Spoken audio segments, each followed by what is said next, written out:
이제 여러분들이 공기 조화를 배우다 보니까 도입부가 상당히 길어지고 있어요. 이제 이것을 다 빼고 할 수 있겠느냐?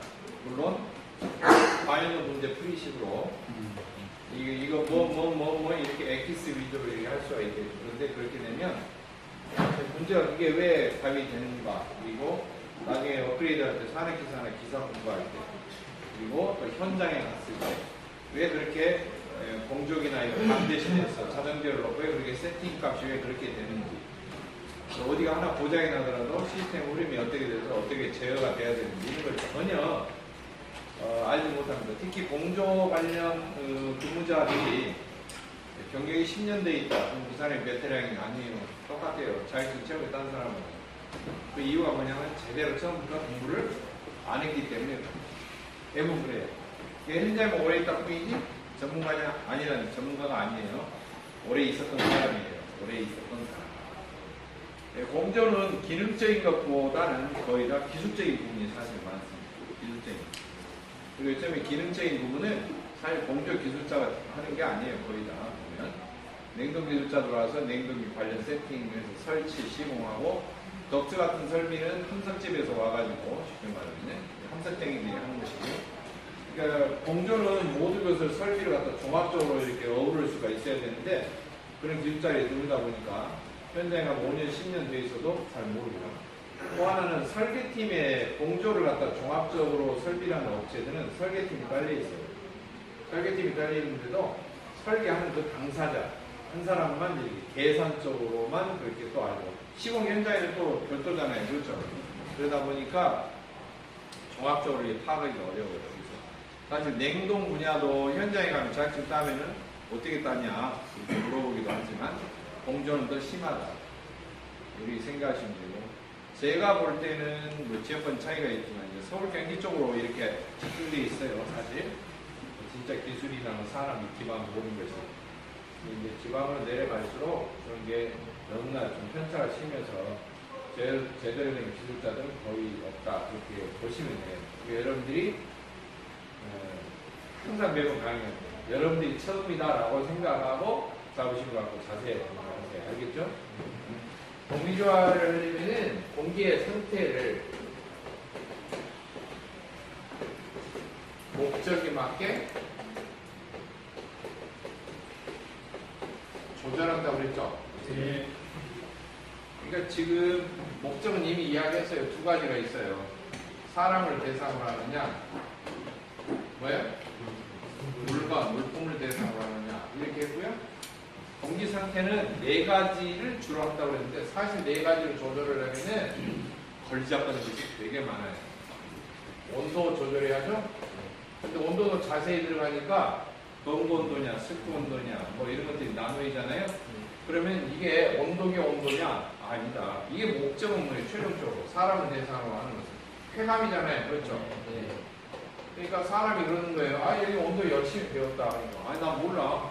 내 피부로 여기 보니까 내가 체감하는 온도하고는 전혀 다른 이야기구나. 이상한 나라의 앨리스의 이야기야. 왜? 여기다 검고 온도계 달아놨다고 해서 사람 피부로 느끼는 게 검고 온도계 느낀다? 이상하네. 이게 온도가 별로 안 올라가면 나는 왜 이렇게 넣지? 내 몸이 이상한가? 그게 아니에요. 사람은 정상인데 온도계의 온도 눈금으로 사람이 안 느끼는 것 뿐이에요. 체감 온도라는 게 또 배웠잖아요. 그렇죠? 체감 온도 배웠어요? 안 배웠어요? 배웠죠? 체감 요소, 체감 온감 지표에서 배웠단 말이에요. 그런데 이걸 아무리 말로 설명해도 기계가 어떻게 알아볼 수가 없는 거죠. 왜? 사람이 이야기할 때 기계한테 온도계에다 대고 그러죠. 마치 맞게. 그러면 못 알아듣는 거죠. 그러니까 한식 레시피하고 똑같아요. 그래서 자꾸 이게 가짓수가 많아지는 거예요. 온도도 있고요. 또 뭐도 배웠어요? 습도도 있다라고 습도 몇 가지만 했어요. 근데 뭔 습도인지는 안 배웠잖아요. 방금 전까지 배운 거예요. 상대 습도, 절대 습도 이런 것들이 있다. 비교 습도는 포화 상태의 절대 습도분에 지금 현재 절대 습도를 비교해 본 것을 비교 습도라고 해요. 온도 습도 있고요. 그 다음에 뭐 있어요? 청정도. 청정도는 잠깐 이야기했어요. 먼지와 유해가스. 먼지와 유해가스. 사람 몸에 좋지 않는 유해가스 여러 가지 종류들 아예 없애야 되는 것. 독성가스는 아예 없애야 되고 독성이 비교적 작은 것들은 사람이 원활한 호흡, 산소 공급을 위해서 질식을 방지하는 선에서 조금 들어있어야 돼요. 그 이하로 유지가 되는 거예요. 먼지는 또 1立方미터나 먼지가 10mg 이하로 이렇게 유지가 돼야 돼요. 독성가스 종류는 아예 있으면 안 되고 이런 것들이 이제 청정도 유지하는 기준이에요. 청정도를 유지를 하는 기준을 서한도다 그런 용어를 부른다고 그랬죠? 서한도. 근데 연관이 되는 게 뭐냐면은 청정도에서 나온 용어는 서한도다 이런 말을 한번 했어요. 가스 기능사에서도 나와요. 농도 기준이. 독성가스 허용농도 기준이라는 게 나와요. 근데 가스에서 말하는 건 뭐냐? 안전관리예요. 측면이. 안전관리라는 것은 죽냐 사냐예요. 그래서 안 죽을 만큼의 농도예요. 뒤집어서 이야기하면 안 죽을 만큼의 농도. 쾌적한 것은 아니에요. 왜? 목숨이 안 죽을 만큼의 농도. 네, 그걸 허용농도라고 해요. 단적으로 이야기하면 처음에는 사람을 대상으로 했다가 사람 죽어봐야지 알죠. 그러면 기준이 강화되는 거예요. 그래서 그런 기준도 있지만 요즘에는 흰 쥐를 대상으로 해서 쥐 가지고 실험해서 그 농도로 발표를 한단 말이죠. 그래서 기준이 바뀌었어요. 허용농도. 아무튼 간에 가스에서는 죽느냐 사느냐 안 죽을 만큼만 해당되는 농도고 공기에서는 그보다 훨씬 강해요. 5배나 강해요. 왜? 아예 안 죽으면 당연히 죽어버리면 안 되죠. 실내에서. 뭐가 기본이야? 회전이 기본이야. 회전. 안 죽는 건 기본이고 뭐가 기본이라고? 회전. 쾌감도가 좋아요. 안 죽을 만큼의 농도면 악조건이에요. 네. 근데 공조는 뭘 따진다? 쾌적을 따진다. 그러니까 공조에서 말하는 서한도는 가스 기능사, 가스 여기서 나오는 자격증에서 나오는 안전관리 나오는 허용 농도와는 5배 이상이 강하다. 그렇게 생각하시면 돼요. 알겠죠? 네. 그리고 부화가스에서 포함이 되어 있지 않는 가스 종류. 부화가스에서는 먼지는 안 다루잖아요. 먼지는 뭐 얼마 있어야 된다. 이게 얼마 이하로 해야 된다. 이게 다루는 게 아니죠. 그런데 공조에서는 다룬다는 거죠. 실내 먼지를 다룬다는 거죠. 그래서 서한도가 훨씬 가스에서 나오는 허용 농도보다 수치가 더 어쩌다 강하다 기준이 쾌적을 염두에 둡니다. 그 다음에 이제 기류 속도는 이것도 제가 난방을 할 때와 냉방을 할 때 최하한치 이야기했어요. 거의 정지 공기에 가깝게 이야기를 해야 되는데 원래 이제 정지 공기라면 0.08에서 0.12m/s 이하 정도가 되면 정지 공기로 쳐주는데 냉방일 때 난방일 때 이렇게 자꾸 난방이 틀고 냉방이 틀면은 실내 공기가 움직일 수밖에 없다고 그랬죠? 움직일 수밖에 없잖아요. 완벽하게 정지해 있는 공기는 어렵다. 그러면 최소한의 얼마 이하는 유지를 해야 된다. 그렇게 있죠. 그래서 냉방일 때는 0.12에서 0.18m/s 이하, 난방일 때는 0.18에서 0.25m/s 이하의 상태는 최소한 그렇게 유지해야 된다. 그 이상 넘어가면 된다, 안 된다? 안 된다는 거죠. 왜? 바람이 피부로 느껴져. 피부로 느껴져. 원래 잔잔한 바람, 잔잔한 거의 바람이 느껴지지 않는 정도, 그 정도가 돼야 된다. 그래서 이것은 나중에 이제 점검을 해나가면 그다지 크게 복잡한 부분은 없어요. 그래서 서한도를 유지하기 위해서 청정도에서 이제 문제가 많이 되는데 필터로 뭐 여러 가지 불순물 걸러주는 것도 있지만 실내 공기가 늘 깨끗하도록 환기시켜주는 거. 새 공기로 뭐요? 환기시켜주는 거. 리필시켜주는 거. 공기를 빼내고 새 공기로 넣어주는 거. 환기시켜주는 거. 환기 양을 결정하거나 환기 방법이 1, 2, 3, 4 등이 있고 그 다음에 환기 횟수를 결정하는 거. 몇 번 환기를 시켜야 된다. 그런 거 할 때 계산이 조금 나오는데 그 계산하고 직접 뭐 식사가지고 하는 것은 산업기사 이상의 범위고 그냥 개념만 알면 종류만 알고 넘어가는 것은 기능사의 범위고 그렇습니다. 난이도가 정리하면 돼요. 지금 온도를 종류를 한참 설명했어요. 공부, 숙부, 복사, 뭐 기타 이렇게 했는데 사실은 이건 온도계예요. 온도계. 사람이 아니라는 거죠. 그렇잖아요. 사람이 전혀 아니죠. 사람이 아니에요. 그래서 이 사람이 느끼는 체감 요소, 온감 지표, 또는 체감 온도 여러 가지 용어를 표현하는데 이 방법이 몇 가지였어요? 4가지 소개했었잖아요. 그죠?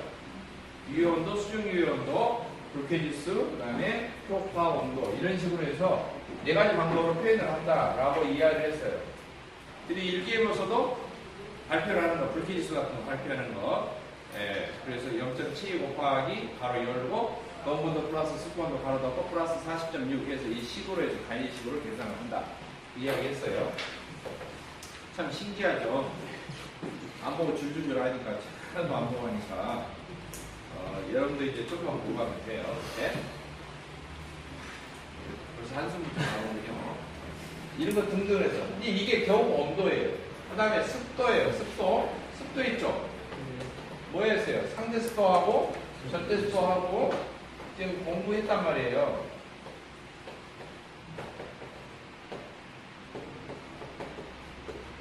비교 습도는 굳이 여러분이 하지 않아도 되는데 나중에 이제 산업기사를 할 때 해보면 되는데요. 이게 뭐냐면 비교 습도는 절대 습도끼리 비교한 거예요. 뭐냐면 saturated 포화 상태의 절대 습도분의 현재 상태의 절대 습도 XW 현재 wet 현재 상태. 그래서 포화 상태의 절대 습도분의 현재 상태의 절대 습도예요. 비교했다고 해서 비교 습도. 그래서 이제 실제로 계산을 하거나 또는 공조를 설계를 하거나 나중에 세팅하고 조절하거나 할 때 상대하고 절대 습도 이것이 상당히 중요하고요. 그리고 기준상으로도 온도, 습도 얼마를 유지하라. 난방일 때는 얼마, 냉방일 때는 얼마라. 이거 한 것도 온도, 습도 규정이 있다고 그랬죠? 그랬어요, 안 그랬어요? 온습도 규정이 냉방을 할 때는 얼마 유지하라고요? 예? 이 정부 권장치 있잖아요? DB라고 썼어요. 건고온도예요, 건고온도. 뭐야? 26도. 그렇죠, 26도. 과태료 되잖아요. 이거 안 지키면. 그 다음에 이제 상대수도, RH. 뭐, 기어로 파이어도 쓰지만 기호고요. 이제, 이니셜 RH. 그러니까 50% 난방일 때. 주택에서는 22, 사무실 빌딩은 70도씩. 알겠죠? 근데 왜 이렇게 차이가 나죠?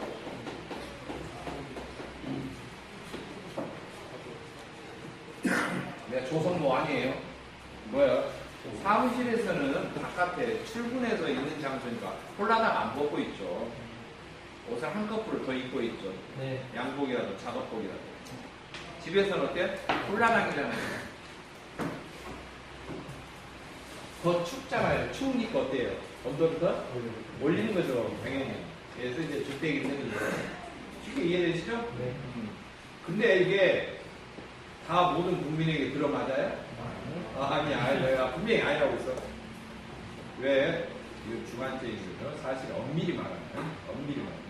겨울에도 아예 보일러 안 뜨는 사람이 있고, 여름에도 보일러 트는 사람이 있다. 근데 이제 권장치, 기준치로 되어 있는 것이고요. 그래서 이제 온도 정도, 습도 정도는 이렇게 계산이 됐어요, 사실. 성경도 비례습도도 이제 정리를 할 거고요. 네, 보죠. 그러면 이 온도와 이 습도를 맞추려면, 이 온도와 이 습도를 맞추려면, 조절하려면, 이걸 조절하려면, 알겠어요, 뭔 말인지. 좀 기준을 지켜라는 걸 알겠어요, 기준을. 근데 여기 딱 맞아 떨어진 게 있어요, 없어요, 공기가? 당연히 여기겠죠. 여름에 26도짜리 공기 이게 맞아 있으면은 뭐 에어컨 틀 필요도 없죠. 그렇지 않겠어요? 겨울에 막 밖에 영하 10도 막 이렇게 떨어지는데 이거 난방 이 온도 맞는 공기가 있으면 할 필요도 없겠죠. 조절을 해야 되잖아요. 조절자가 들어가고 조절을 하려면 결국에는 공기를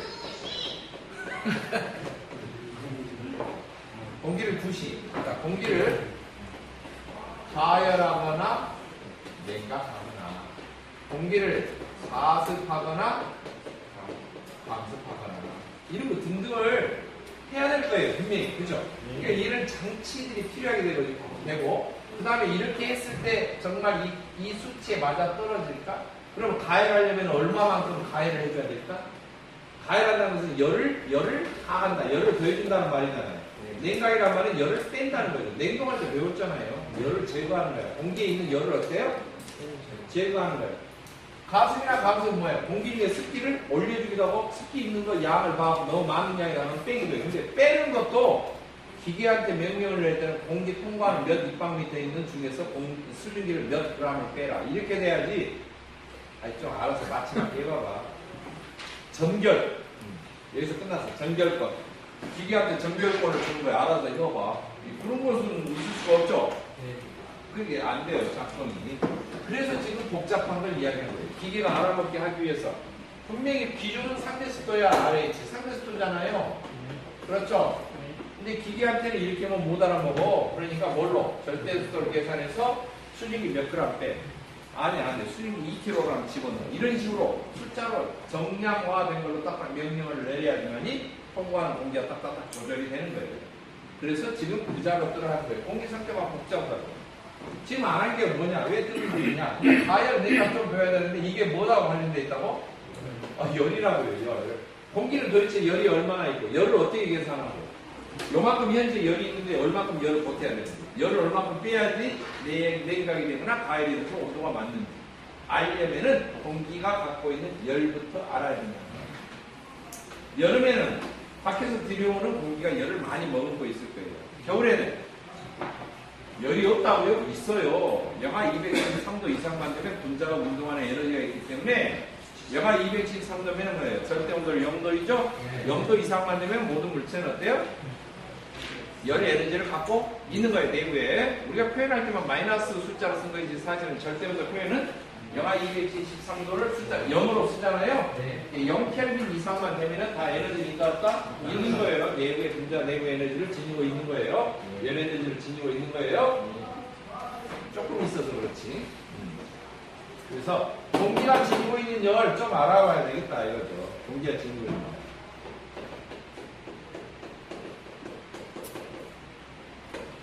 공기의 엔탈피라고 해요.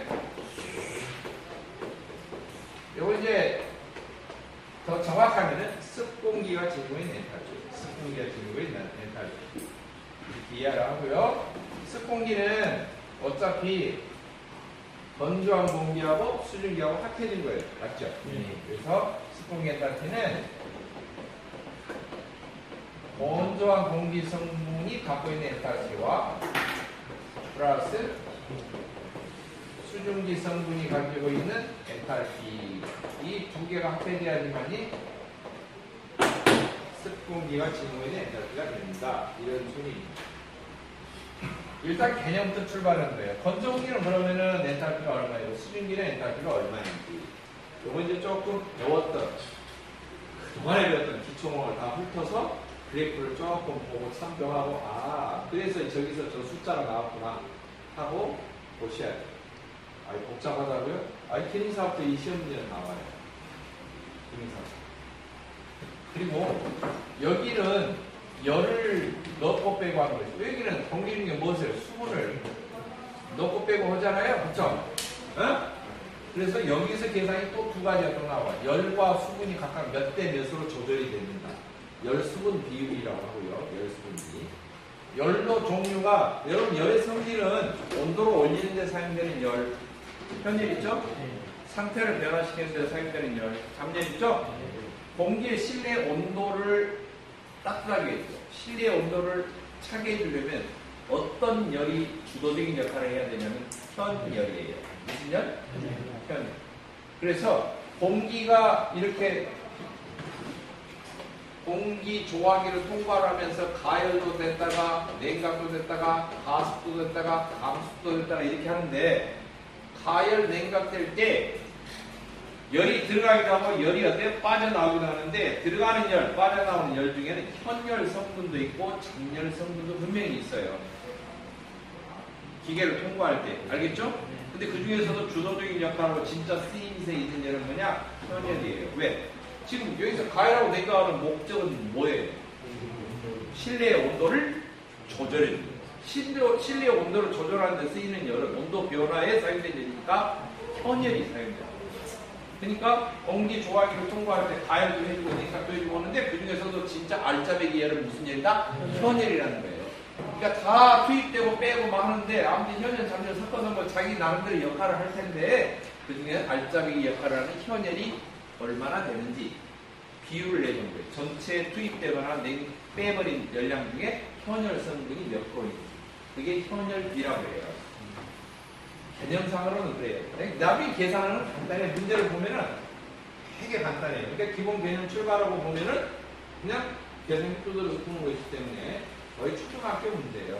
문제 조건에 다 나는 게 이런 식으로 복잡한 거 하나도 없어요. 근데 이 간단한 문제를 무조건 처음에 설명 듣기도 전부터 무조건 일단 포기하고 있어요. 숫자 나오면 사람들이 특징이 뭐냐? 일단은 뭐예요? 일단 포기해. 2단, 그 다음 조치가 분명히 있어. 찍어. 이렇게 하지 말았는데. 그렇게 되면 문제 60문제 다 찍지 않겠어요? 시험 문제가 아무리 많이 섞여져서 나와도 기본적인 개념들은 꼭꼭 7, 80% 나온다라고 하는데 여러분이 염두에 둬야 될 것은 기본 개념은 알고 있어요. 문제를 많이 알고 있는 게 아니라 뭘로? 기본 개념. 그래야지 나중에 사회기사 기사 업데이트 할 때도 업그레이드 할 때도 유용하게 있습니다. 여러분이 알았던 거 공부했던 거 그대로 지식이 이어지고 현장에 가서 이어집니다. 건조기 엔탈피는 이런 뜻입니다. 보통 우리가 물을 끓일 때 보면 0에서 온도 올라가고 엔탈피 집어넣으면은 이렇게 그래프가 이렇게 돼서 이렇게 변화한다 이렇게 많이 했죠? 그랬죠? 이거 이제 제가 물을 예를 들었어요. 그리고 에너지 관리 같은 보일러에서 주로 사용되는 그래프다라고 이야기하고 자꾸 이것이 이해하기 쉽기 때문에 냉동을 설명할 때도 이런 그래프 가지고 유사하게 했었어요. 맞죠? 그렇죠? 근데 이거 궁금한 점 가져야 돼요. 여기가 엔탈피가 0이에요. 여기서 쭉 늘어난 거죠. 그러면 요 밑으로는 취급 안 하는 거죠. 얼음이니까. 보일러 같은 데서는 얼음은 취급 안 해요. 보일러 틀어가지고 얼음 올리는 장치 아니잖아요. 그렇죠? 그래서 뭔가 기준이. 그러면은 요 밑에는 얼음으로 떨어진 상태에서는 엔탈피, 열에너지 같은 것이 없었을까? 있다는 거죠. 사실 언제부터는 있죠? 마이너스 273도씨 이상만 되면은 사실 존재를 해요. 근데 여기서부터 계산을 하면 매우 복잡해. 그래서 기준점을 꼭 잡아줄 필요가 있다. 기준점. 무슨 온도 밑으로는 계산 안 하고 그 이상만 계산을 하자. 무슨 온도까지는 그냥 계산하지 말고 거기서부터 출발점을 해서 계산하자. 그 밑에가 열이 없다거나 에너지가 없다는 소리는 절대 아니라. 그래서 보일러는 0도씨 물은 0이라고 쳐요. 엔탈피를. 0이라고. 냉동에서는 마이너스 40도씨 냉내의 엔탈피를 0으로 쳐요. 기준을 잡아요. 그럼 공조에서는 어떠냐? 공조에서.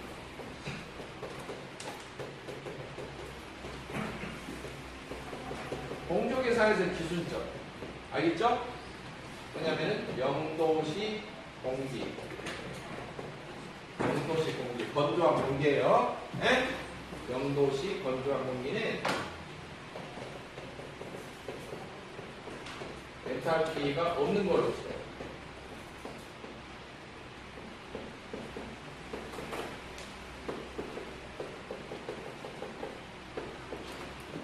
이 말을 보시면 0도 밑으로는 계산을 한다 안 한다? 0도 이상만 계산. 공조 계산. 아시겠죠? 0도 이상. 그리고 수증기 같은 것도 그런데 이 배경도 제가 설명을 해드립니다. 수증기 성분이요.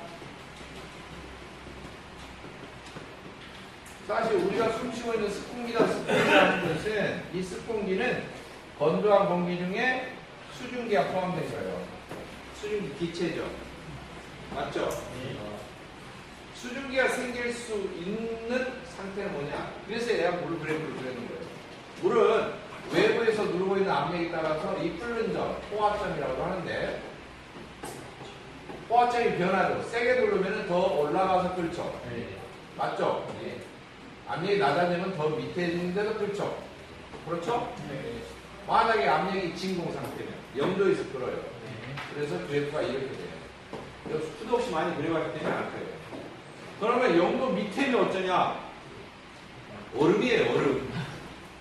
0도 밑에서 물이 끓는다? 비등점이 있다? 없어요. 진공 할아버지를 만들어도 안 돼. 진공 증조 할아버지가 와도 안 돼. 물은 0도가 되면 수증기 녹화니까 이슬을 옮겨붙고 이슬 자체도 서리가 돼서 얼 거예요. 그러면 실제로 겨울철에 왜 건조해지냐? 당연히 건조해져. 실제로 영하로 떨어져 버리면 공기 중에 습기, 정상적인 수증기 형태는 거의 뭐예요? 없다고 봐야 돼요. 응결된 게 아니라 얼어버리는 거예요. 그럼 하늘에 떠있는 구름은 어쩌냐? 얼음이에요, 사실. 눈꽃으로 되어 있는 거죠. 작은 고체알갱이란 말이에요. 그 정상적인 상태, 우리가 기체라고 쳐줄 수 있는 수증기 상태의 기체로 존재할 수가 있는가? 안 된다는 거예요. 지표면에 있는 수증기는 어쩌냐? 흙이라든지 낙엽이라든지 이런 데 어때요? 엉겨서 서리로 달라붙어요. 분명히 그 많은 물들이 사라진 건 아니에요. 눈도 많이 내려요. 내리는데도 감는다고 해요. 그렇죠? 공기가 건조하잖아요. 눈도 물은 물인데 근데 건조하잖아요. 공기가. 그래요 안 그래요? 공기가 건조하죠. 공기 중에 수증기가 정상적인 상태로 기체로 존재하기가 사실은 어려운 거예요. 그런데 여기서 수증기 성분을 갖고 계산을 하래요. 그러다 보니까 0도 밑으로는 기체 상태로 존재하기가 어렵기 때문에 그건 복잡하니까 계산하지 말자예요. 그래서 0도 이상인 것만 계산을 해보자는 거예요. 알겠죠? 네. 그럼 이 수증기 성분이 공기에 포함된 수증기 성분이 몇 도부터 증발을 해가지고 포함됐다라고 칠까? 우리가 알고 있는, 물은 100도에서 끓지. 그럼 공중에 들어있는 수증기는 몇 도에서 끓으면 100도예요? 그럼 지금 실내 공기 온도가 100도입니까? 아니죠. 100도가 아닌데도 수증기가 포함되어 있죠. 네. 물 성분이 증발을 했으니까 포함되어 있을 거 아니에요? 네. 실내 온도가 10도만 돼도 수증기 성분이 있죠. 5도가 되어도 있고 3도, 2도, 1도가 되어도 있어요. 실내 공기가 0도가 되어도 수증기는 있어요. 0도 이하로 떨어지면 정상적인 수증기로 존재하기가 어려워요. 기체가 아니고. 다 바닥에 얼어붙어서 서리가 된다거나 그럴 거예요. 알겠죠? 따라서 수증기 성분이 공기 중에 포함되어 있다라고 간주를 하는 것은 정상적으로 한다면 0도에서부터 증발을 해서 포함이 되어 있다라고 간주를 해야지만이 말이 맞는다. 이 수증기 성분은 0도에서 어쩐다고? 증발해서 그 다음에 공기에 포함된 거예요. 아시겠죠? 그렇게 간주를 합니다. 공기에 포함된 것으로